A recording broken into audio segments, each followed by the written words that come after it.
안녕하세요. 이번에 리뷰할 논문은 제미나이 로보틱스 1.5 구글 딥마인드의 이제 제미나이 로보틱스 팀이 낸 기술 보고서이고, 정식 제목은 제미나이 로보틱스 1.5 Pushing the Frontier of Generalist Robot with Advanced Embodied Reasoning, Thinking and Motion Transfer입니다. 학술지 논문이 아니라 테크 리포트입니다. 이 논문을 리뷰하게 된 이유는 엔비디아의 이제 그루트, 그다음에 파이, 그리고 이 제미나이 로보틱스, 이 세 논문이 VLA에서 핵심이다, 이런 영상을 봐서 한번 또 관련, 마침 지금 하고 있는 일과 관련되는 것 같아서 리뷰해보게 됐습니다. 그래서 여러 로봇을 하나로 제어하고 행동하기 전에 생각하는 VLA를 만들었다는 게 이번 리포트의 핵심입니다.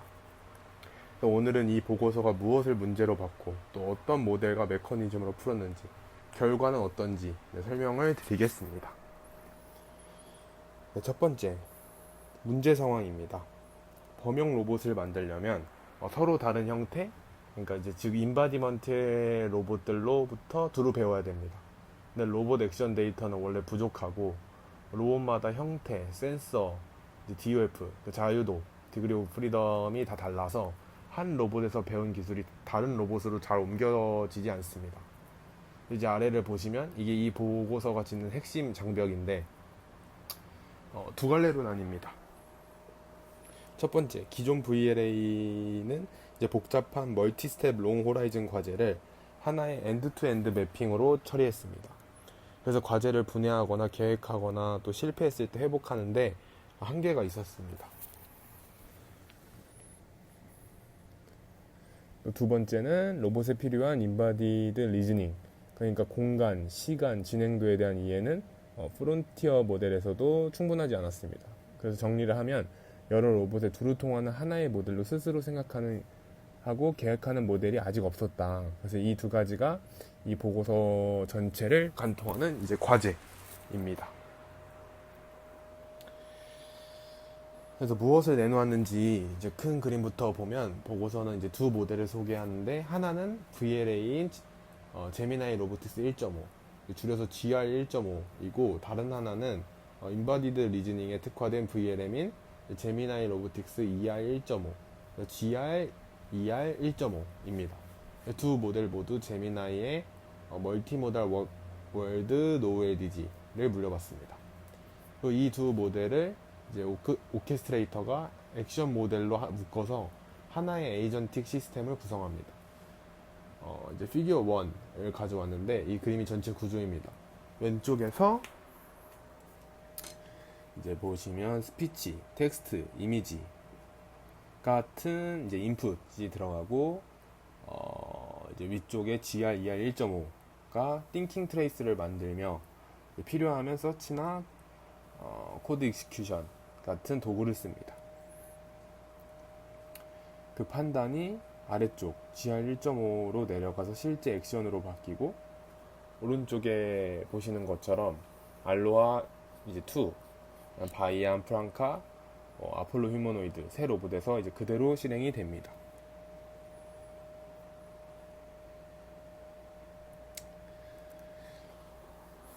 이제 두 가지 역할을 나눠서 보겠습니다. 이제 왼쪽 먼저 GR-ER 1.5 오케스트레이터입니다. 인바디드 리즈닝 VLM으로 과제를 단계로 분해하고, 이제 석세스 디텍션으로 흐름을 제어합니다. 필요하면 이제 웹서치 같은 외부 도구도 씁니다. 이 모델은 이제 뒤에서도 다시 다루겠지만 15개 인바디드 리즈닝 벤치마크에서 새로운 스테이트 오브 더 아트를 세웁니다. 다음 GR 1.5 액션 모델입니다. 비전 랭귀에지 액션 모델로 오픈 보큐버러리 자연어 지시를 로우 레벨 행동으로 바로 실행합니다. 오케스트레이터 입장에선 GR 1.5가 하나의 특수화된 도구로 제공되는 셈입니다. 그리고 하나의 체크포인트로 알로하, 바이안 프랑카, 아폴로 세 로봇을 모두 제어합니다. 중요한 거는 이 두 모델이 각자 따로 학습이 되지만 실제 운용에서는 에이전틱 시스템으로 함께 작동한다는 점입니다. 네, 그러면 GR1.5가 어떻게 새 로봇을 한 체크 포인트로 제어하는지 보겠습니다. 핵심은 이제 모션 트랜스퍼 MT입니다. 새로운 아키텍처와 MT 트레이닝 레시피로 이질적인 멀티 인바디먼트 로봇 데이터를 함께 학습합니다. 그 결과 하나의 체크 포인트로 로봇별 포스트 트레이닝 없이 새 로봇을 아웃 오브 더 박스로 제어할 수 있고, 또 이제 한 로봇에서 배운 기술을 다른 로봇으로 옮기는 제로샷 스킬 트랜스퍼도 가능합니다. 이건 이제 피규어 2를 가져온 건데, 이 사진들이 이제 그 실제 예시입니다. 왼쪽 두 열이 알로아 2, 가운데가 아폴로 휴머노이드, 오른쪽이 바이안 프랑카. 근데 이제 물건 정리, 서랍 열기, 옷 깨기, 가방에서 물건 꺼내기처럼 다양한 태스크를 새 로봇이 각각 수행하는 모습입니다. 이걸 전부 같은 GR 1.5 체크 포인트 하나가 처리합니다. 이 모션 트랜스퍼, 그러니까 MT가 실제로 효과 있는지 에블레이션으로 확인한 결과입니다. 보고서는 두 베이스라인을 둡니다. 여러 인바디먼트 데이터를 다 쓰되 MT는 뺀 모델, 그리고 단일 인바디먼트 데이터만 쓴 모델입니다. 피규어 4를 가져왔는데, 이 그래프가 그 비교입니다.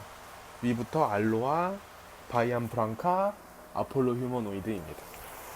그래서 각 그룹의 진한 파란 막대가 MT를 포함한 정식 GR 1.5입니다. 다른 인바디먼트 데이터를 추가하는 것 자체는 일반적으로 성능을 올리지만 MT 트레이닝 레시피가 이 효과를 뚜렷하게 증폭시킵니다. 다만 데이터가 원래 부족한 휴머노이드에서는 조금 다른 양상을 보이는데, 외부 데이터를 추가하는 것 자체가 가장 큰 향상을 주고 MT의 추가 효과는 상대적으로 덜 뚜렷합니다. 보고서는 이걸 인바디먼트 사이 격차가 클수록 MT의 정렬 능력이 덜 효과적일 수 있다 라는 뜻으로 해석합니다. 이제 GR 1.5의 또 다른 축, Thinking VLA를 보겠습니다. 액션 사이에 자연어 리즈닝을 끼워 넣어서 복잡한 지시를 두 단계로 분해하는 방식입니다. 왼쪽 첫 단계는 단계 분해입니다. 복잡한 멀티 스텝 지시를 그리퍼를 왼쪽으로 옮겨서 옷에 더 가까이 간다 같은 구체적이고 짧은 단계의 연세로 바꾸는 랭귀에이지 베이스드 띵킹 트레이스를 먼저 생성합니다. 두 번째는 상황 인식과 회복입니다.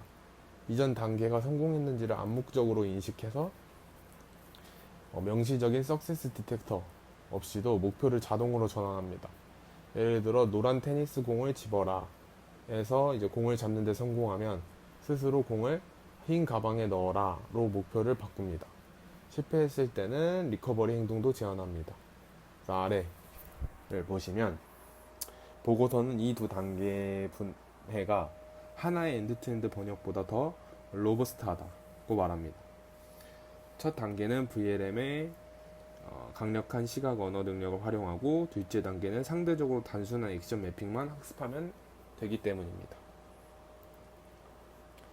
이 띵킹 모드가 실제로 얼마나 도움이 되는지 보겠습니다. 피규어 6인데 멀티 스텝 벤치마크에서 띵킹 모드를 켰을 때와 껐을 때의 프로그레스 스코어입니다. 진한 막대가 띵킹 온, 옅은 막대가 띵킹 오프입니다. 그러니까 왼쪽이 띵킹 온, 오른쪽이 띵킹 오프. 새 로봇 모드에서 띵킹을 켰을 때 점수가 오르는데, 특히 알로하에서 격차가 가장 큽니다. 0.55 대 0.26, 2배 넘게 차이가 나고, 보고선 이 효과가 옷을 색깔별로 정리하기처럼 여러 단계를 거쳐야 하는 긴 과제에서 특히 두드러진다고 설명합니다. 짧은 과제보다 단계가 많을수록 띵킹으로 미리 계획을 세우는 이점이 커진다는 뜻입니다.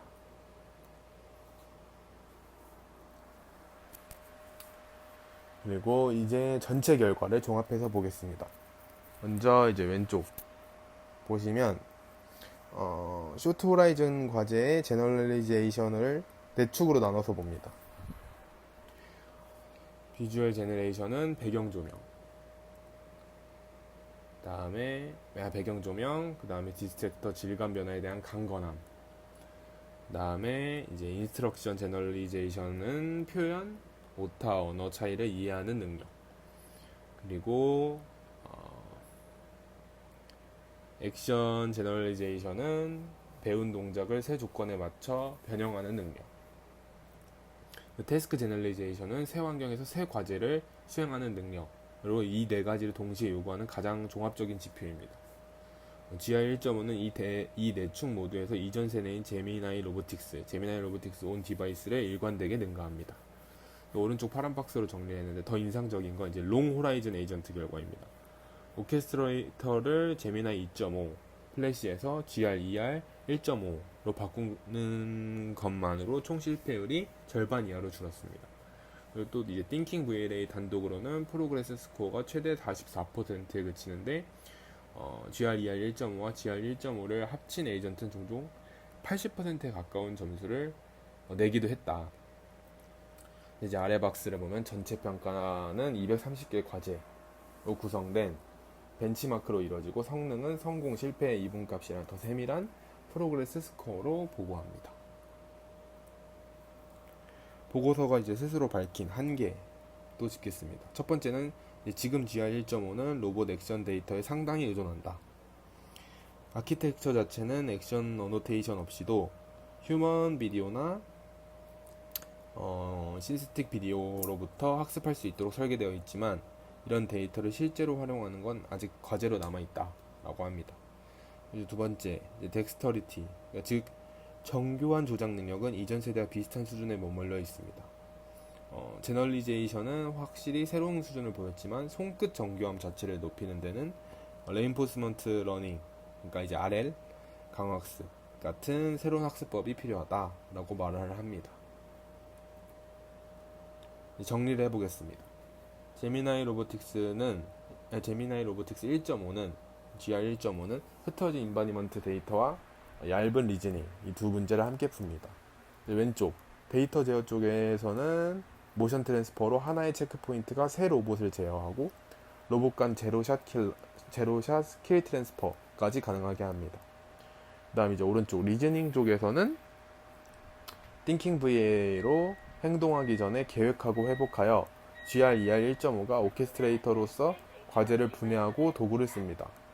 그 결과 두 모델을 합친 에이전틱 시스템은 롱 호라이즌 과제의 실패율을 절반 이하로 줄였습니다. 다만 아까 말한 것처럼 이제 덱스터리티는 이전 세대 수준에 머물러 있다는 한계도 아직 남아 있습니다. 이상으로 발표를 마치겠습니다. 감사합니다.